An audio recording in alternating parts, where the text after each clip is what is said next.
Hey everyone, welcome back to Inside Gaming. Today we're previewing 2019's, have to be distinct here, Call of Duty Modern Warfare. No number, no nothing. Alana got to go play it. She was very happy to be in that room with a bunch of Call of Duty enthusiasts. So many vape pens. Yes. Did you get to play campaign, multiplayer? What was the scope of your experience? Yeah, so I only got to play multiplayer. Can't talk about any of the single player campaign stuff everyone's asking about, but multiplayer sure is Call of Duty with some subtle changes. Okay. We were talking about this yesterday, but it is still really, really fast, and I died a lot because, dear God, I am just much better at Halo than I will ever be at a game like Call of Duty.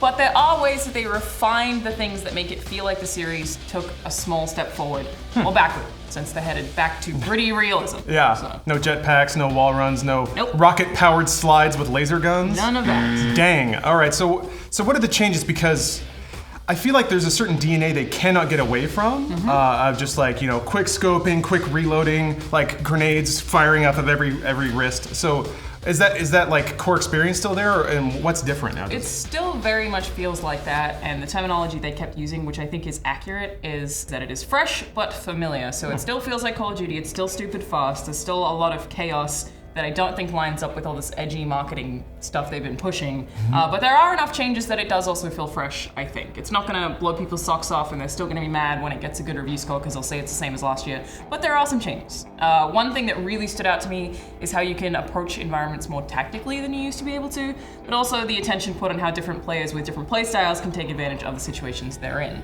Like where previous tactics were basically just focused on loadouts and killstreaks, now it's more about how you engage in a fight or how you don't engage in a fight. They clearly try to accommodate everyone, like your run and gun bros, or your snipers, or your campers, or your team support players, so it feels like everyone has more of a fair shot.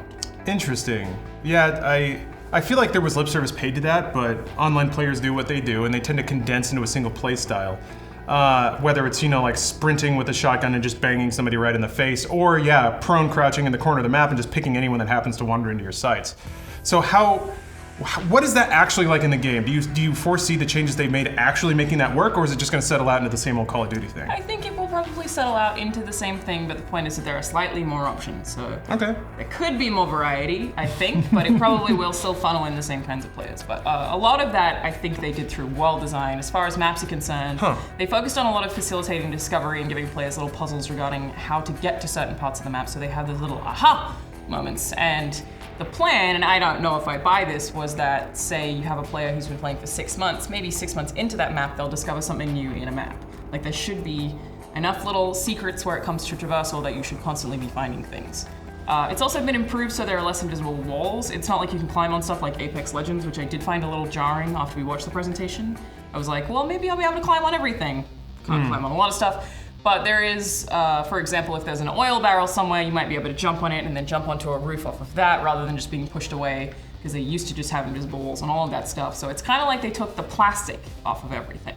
That does mean you can get in and around buildings in different ways, and they were basically saying that they were after more depth and replayability via world design, so I paid a lot of attention to that while I was playing, and I felt like that was pretty much true. I guess I could see that, of like, if somebody's crouched in the corner of a room like they always goddamn are, maybe you can climb on the roof and just drop a grenade down through a hole in the roof or something. Yeah. But then again, you could also just prone on the roof and then no one can touch you because you have height advantage and excellent firing lines. I'm sure that they've thought about all of this. They're not, you know, this isn't their first Call of Duty by a long shot, so I'm just trying to imagine, like, for every positive thing, I know it's going to become annoying in the end game, and maybe that's me being too cynical, but I've played Call of Duty quite a bit. It's a smart line of thought. So what about when it comes to like approaching areas and stuff like that, the Call of Duty players that I've ever encountered seem to really like just hunkering down in a safe space that has limited approachability. So is there any mechanic that allows you to, like, say, breach into an area? That's like a big thing of, like, if people are hunkered down in like hardpoint or something like that, you have to be really smart about how you use flashes and how you move in and clean corners and stuff like that.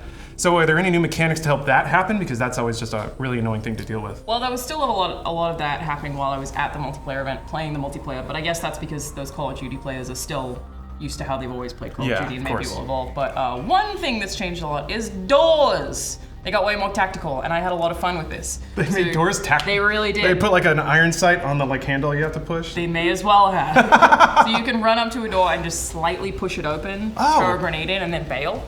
So you, basically with the barrel of your gun, you just tip it open. That's It'll be cool. open just a tiny little gap, and then you can shoot people through it or sort of scope out what's going to happen inside once you actually breach in. Slice the pie. Kind of. And you can open doors by setting explosives on them. You can sprint through them and open it with the barrel of your gun, or like I said, just subtly nudge it. So that was actually a conscious choice to avoid having an animation where a hand actually reaches out and pushes the door open, so it doesn't take that control away from the player even for a second. And that's the thing that they kept talking about, was like, we want to make sure the player feels in control all the time. So there are very few animations other than like reloading that they take away from you, if that makes sense. Well, yeah. You literally open the doors with the barrel of your gun. I mean, that's sick, but you also talked about like climbing and exploring more of the map. I have to imagine there's a mantle animation where you don't get to do anything. No, just jumping.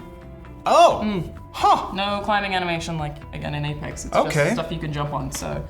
Oh, okay, that's kind of cool. Yeah, so just generally with breaching, they focused on giving you a lot of different ways to approach combat and giving you more things to think about when it comes to engaging in fights or running away from them, and I do like that. And I, again, did spend a lot of time thinking about doors. I was like, someone could be behind this door, someone could have C4 on this door and could explode me when I walk in, I could breach it just slightly, they could see me, maybe they won't, so Yeah. I liked that it did add that dynamic. And maybe just speculating here, maybe there are perks that allow you to counter that. Maybe like something that chirps if you're around a mine or a C4 or something. Yeah. Just maybe EMPs will disable that so you can go through doors with confidence. Who knows? Yeah, maybe. One of the things that I'm also interested in is maps that have different zones.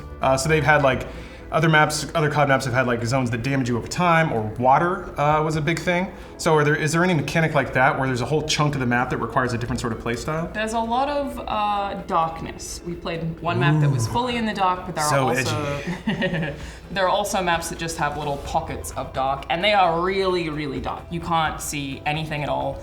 And so you need night vision goggles, which they just kept referring to as NVGs, which I kind of annoyed me by You saved one the end. syllable there. Being like, NVGs, man. Right. Sick. But anyway, one tactical thing regarding that is that you really have to choose when you're going to pull your gun up, because people will be able to see the lasers really, really well when you have night vision on, so it'll give away your location really, really quickly. And I, again, was thinking about that all the time. I felt like I that one got level. caught up in that decision-making process sometimes. There was one level in one of the Modern Warfares where, yeah, you put on night vision and then there were like laser sights across a building and you had to pick people out of windows. Yeah. That was cool. Maybe Pretty to much reference that that. in multiplayer. So does night vision, does it take up like perk slots or item slots in your loadout? Did you ever see that stuff? No, I mean I did. Yeah, I did get to go through perks and loadout and the weapon customization, which we can jump into. But yeah, no, the night vision didn't take up any slots. It was just for those specific maps. I think you just kind of. Oh, you just have it? That's neat. Yeah. I like that. You'd be screwed if you didn't. It's so dark. That's kind of the thing. Yeah, I wondered if they made you trade off like, oh, you only get one less flashbang if you have night vision. So okay, that's kind of cool. Is there an animation to like your guy like going? On the maps where I was using them, I just had them on all the time and didn't take them Oh. off because the map that we played specifically for that was just super dark the whole time. Okay. But I imagine so. It could just be like a GoldenEye type situation where you just press a button and it's immediately night vision. But Okay, and then it just changes visibility and like you said, laser sights and stuff like that. That's actually neat. Yeah. Ways to telegraph where players are aside from them just like rounding a corner like a tire and then pulling the iron sights and holding down the trigger and hoping that you kill them before they kill Yeah, you. they So- expose themselves if they pull up their gun way before you actually see them, and you don't necessarily know what team they're on, but you know there's someone there with a laser pointing in your direction. Cool. And then yeah, you can bang a grenade around the corner or something. Yeah. So yeah, you mentioned gun customization. What's Yes. that all about nowadays? There's this thing called Gunsmith, and it gets crazy. Guns in Just general. gun porn in Call of Duty. I love it. It is absolutely gun porn. In general, they really focus on accuracy, like the caliber of a weapon completely affects penetrative abilities.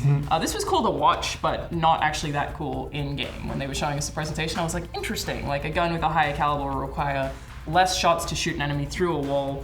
A gun with a really low caliber might not do it at all. And like seeing them show us different guns back to back doing that was like, not bad. But then again, when I actually played it, I didn't shoot anyone through a wall. I just ran and found them. And I don't know how much that'll actually affect gameplay, but it does apply Imagine this door thing. You see a door go boop, and then if you know, like maybe you or your bro, if you're playing in squads or whatever, there was one guy who was the shoot through cover guy, and then it's just like light him up. Blah, blah, blah. I'm sure it's a skill people will build on over time, just not something that I ended up playing with when we were doing this particular session, but yeah, the penetrative stuff applies to wood and steel and everything else, and it's supposed to be that depending on which material it's going through, it's slightly different as well. Like all the guns are just hyper physics based, and I think that also gives you a little more tactics than just stats and levels and attachments. But oh boy, do they have those too! There are some insane customization options. I was almost overwhelmed. Like each weapon averages 30 to 60. It's gonna be 30 for your handguns and 60 for your heavier weapons. Yeah, you can basically make a sniper shotgun if you want, but it's still pretty realistic because it's all supposed to be real attachments that you can actually use. And the sound design is amazing. That was my favorite part of this whole experience, is it sounds so good. They recorded every single gun with a bunch of different microphones and recorded bullets hitting different environments, so they really let the sounds linger. Like, for example, if you shoot a really high caliber rifle into the distance in a canyon, it's gonna ring for a really long time and you're gonna hear that echo, which is very different to if you shot it at a wall and it just stops. The same applies to grenades. If you throw a grenade, you get that ring, you get that explosion that lasts. Sometimes you get like a rattle depending on where you let it off, whereas I feel like a lot of Call of Duty grenades previously have been like throw, explosion, done. Yeah. It's over in a second. So they just kind of made that all sit for longer. I wonder how that will sound. Well, how did it sound in the game? Because typical COD stuff is like you spawn, you huck your Hail Mary grenade, and then you just run around and shoot people. So typically there's a pretty steady rolling explosion in any Call of Duty match, not to mention all the gunfire and reloading clacks. So if they're really increasing the audio footprint of all of this stuff, did it just get super chaotic? How did it sound when everything was going down?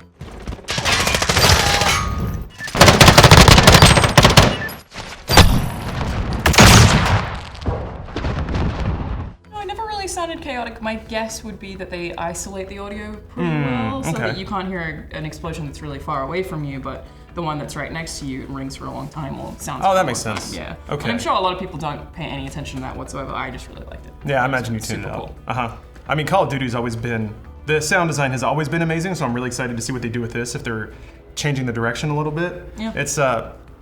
This is gonna be a little weird, but it's comforting, man. I just like hearing Call of Duty. Sometimes I'll put on streamers just because the sound design is so good. It's just really good rat-a-tats in the head. Industry staple for a long time. Yeah, you're right. Yeah. So I guess, okay, how do you feel about it? Because like you said, you came from a Halo background, more of, I guess, a slow thinking person shooter than perhaps COD, where the stereotype is that it is a burn through a bowl and have a good evening of not really thinking that hard and just killing shit and getting your kill streaks and stuff. Yeah. How did you feel about it in the end, coming from your background? From my background, I would say I can see what they've done, and I have played a bunch of Call of Duty. I can see what they've done, and I appreciate the small tweaks.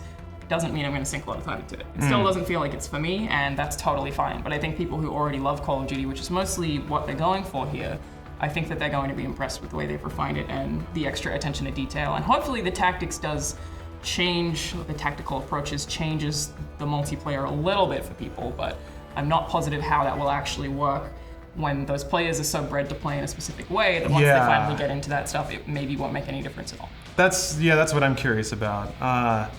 Most of my Call of Duty experiences in watching my girlfriend play, and she's very much a run and gun SMG Iron Sights kind of player. So it almost feels like a lot of the stuff they're adding is stuff she's not even interested in exploring, and I wonder how much of that is the Call of Duty player base, where it's like, I want to sprint and shoot and then send dogs after people and get in an attack helicopter and kill people.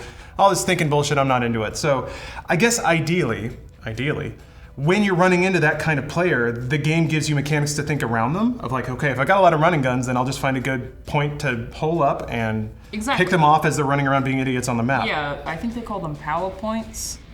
There was a name specifically for where they would funnel players who don't want to do that or people who want to camp into.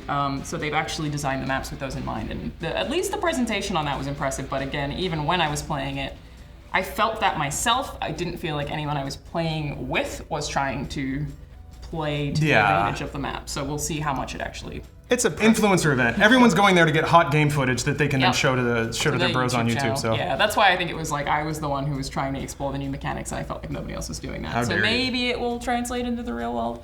Maybe it will not. But overall, I do go back to their quote, and I hate using PR quotes. I think familiar but fresh is accurate. It's still very much Call of Duty. It's still very much Modern Warfare in general. But it feels like it has just this shiny coat of paint. It's not dramatically different by any means. I'm not going to tell you this is the year they changed Call of Duty with hot new innovations, but those subtleties together do make multiplayer feel nice and polished. It's also crossplay between consoles and PC. We played against people on PC and did okay. That's weird. It was not too bad. You can aim, so Call of Duty guns have spread, which is kind of meant to eliminate the like aiming delta between PC and console. That's still weird. I feel like if you are a mouse person with a sniper that hits right at the dot, you're going to be a lot better equipped to just pick people off as they're running around like morons. Yes. We'll see how it works out, but I like that it exists for friends on different platforms. Yeah, me too. They have the option. So, one other thing that I thought was really cool, which is kind of a side note, is that your progress in single player carries over to multiplayer and vice versa. So the idea is that like you're not a single player gamer or a multiplayer gamer, you're a modern warfare gamer. Basically just the things that you earn on your XP or whatever aren't just tied to one game mode. It's more a unified front for every playstyle. I appreciate that. Yeah. So if you play through the campaign, at least you're not coming into multiplayer with like one pistol with crappy iron sights on it. You'll get something. You at least get like some opticals or something like that. Okay, cool. So this Call of Duty is going back to kill streaks. We had score streaks before. We're done with that. It's just murdering now. Yep.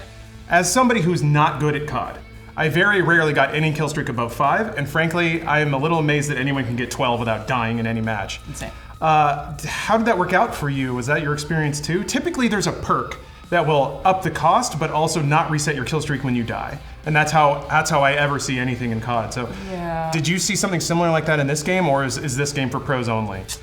Well, I just did kind of okay. So I didn't get higher than 5, but I got a bunch of 3s. You whip out that little otter case cell phone and tap the thing to whip out your UAV deal? Exactly. Yeah. Called in a lot of helicopters. So I feel like I did fine. I wasn't the worst player on my team, which probably just means that I'm below average, I feel, when I actually play online. It's just that at an event, maybe I'm fine. But I think online I'm screwed no matter what. It's like, when I did die, I kept thinking when I was recording the game footage, I was like, there's so many repeat deaths where I just run in and then 10 seconds later I'm dead from someone I didn't see, and it just keeps happening. That's COD, baby. But I do think that will still affect people, which you just gotta get good, I guess. Or not play, which is probably what I will do. Jeez. It's a smarter game than I typically want to give it credit for, but at the same time, Jesus Christ, man. Yeah, I'm like one kill away from getting those dogs, and then some asshole is just sitting there behind a wall, and I'm down. So, blah.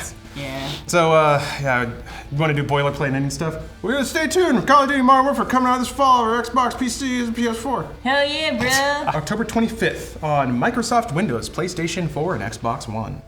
One important new mechanic, which is called tactical time dilation. They call it TTD in-game. It basically slows the world down for a limited time. It drains slower if you move slower. It's basically their version of VATS. Yeah, they couldn't call it VATS. Yeah. But it's a little different to VATS. It's not zooming in on one enemy and having them slow down. You can still choose who you're going to shoot,